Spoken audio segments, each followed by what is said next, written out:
71 భారతదేశం ఏ వ్యక్తి జ్ఞాపకార్థం ప్రతి సంవత్సరం డిసెంబర్ 6న మహాపరినిర్వాణ్ దివస్ ని జరుపుకుంటుంది? డాక్టర్ భీమ్రావ్ రామ్జీ అంబేద్కర్ లేదా డాక్టర్ బిఆర్ అంబేద్కర్ జ్ఞాపకార్థం భారతదేశం ప్రతి సంవత్సరం డిసెంబర్ 6న మహాపరినిర్వాణ్ దివస్ ని జరుపుకుంటుంది. ఏప్రిల్ 14, 1891న భారత రాజ్యాంగ ప్రధాన రూపశిల్పి బిఆర్ అంబేద్కర్ జన్మించారు. బాబా సాహెబ్ అని పిలవబడే డాక్టర్ బిఆర్ అంబేద్కర్ న్యాయ నిపుణుడు, ఆర్థికవేత్త, రాజకీయవేత్త మరియు సంఘ సంస్కర్త. తరువాత అనేక సామాజిక ఉద్యమాలకు స్ఫూర్తినిచ్చాడు. అంటరాని వారిపై, దళితులపై, సామాజిక వివక్షకు వ్యతిరేకంగా ఉద్యమించిన డాక్టర్ బిఆర్ అంబేద్కర్ స్వతంత్ర భారతదేశానికి మొదటి న్యాయమంత్రి. 1990లో డాక్టర్ అంబేద్కర్కు భారతదేశ అత్యున్నత పౌర పురస్కారమైన భారతరత్నను అందించారు. బాబా సాహెబ్, నేను హిందువుగా చనిపోను అనే తన ప్రకటనను నెరవేర్చి బౌద్ధమతంలోకి మారిన తరువాత డిసెంబర్ 6, 1956న మరణించాడు. మహాపరినిర్వాణ్ అనేది సంస్కృత పదం. దీని అర్థం అంతిమ నిర్వాణం లేదా విముక్తి. 72 దినేష్ ఫడ్నిస్ 57 సంవత్సరాల వయస్సులో ఇటీవల మరణించారు. అతను ఎవరు? సిఐడి నటుడు దినేష్ ఫడ్నిస్ 57 సంవత్సరాల వయస్సులో మరణించారు. అతను విస్తృతమైన కాలేయం దెబ్బతినడంతో బాధపడ్డాడు. సిఐడి లో ఫ్రెడరిక్స్ పాత్రను పోషించినందుకు దినేష్ ఫడ్నిస్ విస్తృత గుర్తింపు పొందారు.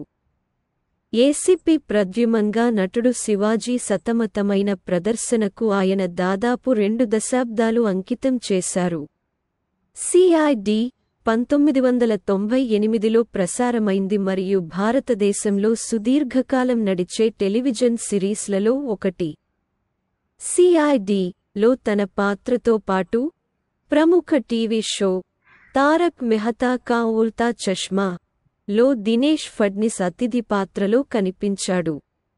73 ఉత్తరప్రదేశ్లోని ఫిరోజాబాద్ మునిసిపల్ కార్పొరేషన్ ఫిరోజాబాద్ పేరు మార్చే ప్రతిపాదనను ఆమోదించింది. ఉత్తరప్రదేశ్లోని ఫిరోజాబాద్ మున్సిపల్ కార్పొరేషన్ ఫిరోజాబాద్ పేరును చంద్రనగర్గా మార్చే ప్రతిపాదనకు ఆమోదం తెలిపింది. ఫిరోజాబాద్ బ్యాంగిల్స్ నిర్మాణానికి ప్రసిద్ధి. ఇది ఆగ్రా నుండి 40 కిలోమీటర్ల దూరంలో మరియు తూర్పువైపున రాజధాని నగరం నుండి 250 కిలోమీటర్ల దూరంలో ఉంది. ఉత్తరప్రదేశ్ రాజధాని లక్నో ఇక్కడికి తూర్పున 250 కిలోమీటర్లు. ఫిరోజాబాద్ జిల్లా పరిధిలోని తుండ్ల మరియు షికోహాబాద్ పరిధిలోకి 2 పట్టణాలు వస్తాయి. ఉత్తరప్రదేశ్లోని ప్రతాప్గఢ్ జిల్లాలో ఉన్న 3 రైల్వే స్టేషన్ల పేర్లను ప్రతాప్గఢ్, అంతు మరియు బిష్నాథ్ గంజ్ పేర్లను మారుస్తున్నట్లు గతంలో భారతీయ రైల్వే అక్టోబర్లో ప్రకటించింది. ప్రతాప్గఢ్ స్టేషన్ను మా బెల్హా దేవి ధామ్ ప్రతాప్గఢ్ జంక్షన్ గా అంటూ మా చండికా దేవి ధామ్ అంటూ, బిష్నాథ్ గంజ్ని శనిదేవ్ ధామ్ బిష్నాథ్ గంజ్ గా మార్చినట్లు రైల్వే తెలిపింది. వారణాసిలోని మాండూడి రైల్వే స్టేషన్కు బనారస్గా పేరు మార్చారు. ఉత్తరప్రదేశ్ ప్రభుత్వం ఝాన్సీ రైల్వే స్టేషన్కి వీరనాగన లక్ష్మీబాయి రైల్వే స్టేషన్గా పేరు మార్చింది. గతంలో రాష్ట్ర ప్రభుత్వం మొఘల్ సరాయ్ మరియు అలహాబాద్ రైల్వే స్టేషన్లను వరుసగా పండిట్ దీన్ దయాళ్ ఉపాధ్యాయ్ జంక్షన్ మరియు ప్రయాగ్రాజ్ జంక్షన్ స్టేషన్లుగా మార్చింది. 74 national crime records bureau NCRB నివేదిక ప్రకారం వరుసగా 3వ సంవత్సరం భారతదేశంలో అత్యంత సురక్షితమైన నగరం ఏది? National crime records bureau NCRB ప్రచురించిన నివేదిక ప్రకారం కోల్కతా వరుసగా 3వ సంవత్సరం భారతదేశంలో అత్యంత సురక్షితమైన నగరంగా అవతరించింది. 2022లో ప్రతి లక్ష మందికి 86.5 కాగ్నిజబుల్ నేరాలు నమోదైన తూర్పు మహానగరం పూణే 280.7. హైదరాబాద్ 299.2 తర్వాతి స్థానాల్లో ఉన్నాయి. భారత శిక్షా స్మృతి ఐపీసీ మరియు ఎస్ఎల్ఎల్ ప్రత్యేక మరియు స్థానిక చట్టాలు సెక్షన్ల కింద నమోదైన కేసులను గుర్తించదగిన నేరాలు అంటారు. ఎన్సీఆర్బీ నివేదిక ప్రకారం కోల్కతాలో 2021లో 1,00,000 మందికి 103.4 కాగ్నిజబుల్ నేరాల కేసులు నమోదయ్యాయి. ఈ ఏడాది అది 86.5కి పడిపోయింది. 2020లో ఈ సంఖ్య 129.5గా ఉంది. 2021లో పూణే మరియు హైదరాబాద్లలో 1,00,000 జనాభాకు వరుసగా 256.8 మరియు 259.9 నేరాలు నమోదయ్యాయి. 20 లక్షలకు పైగా జనాభా ఉన్న 19 నగరాలను పోల్చి చూసి ఈ ర్యాంకింగ్స్ను విడుదల చేశారు. అయితే కోల్కతాలో మహిళలపై నేరాల పెరుగుదల నమోదైంది. 2021లో కేసుల సంఖ్య 1783 నుండి 2022లో 1890కి పెరిగింది.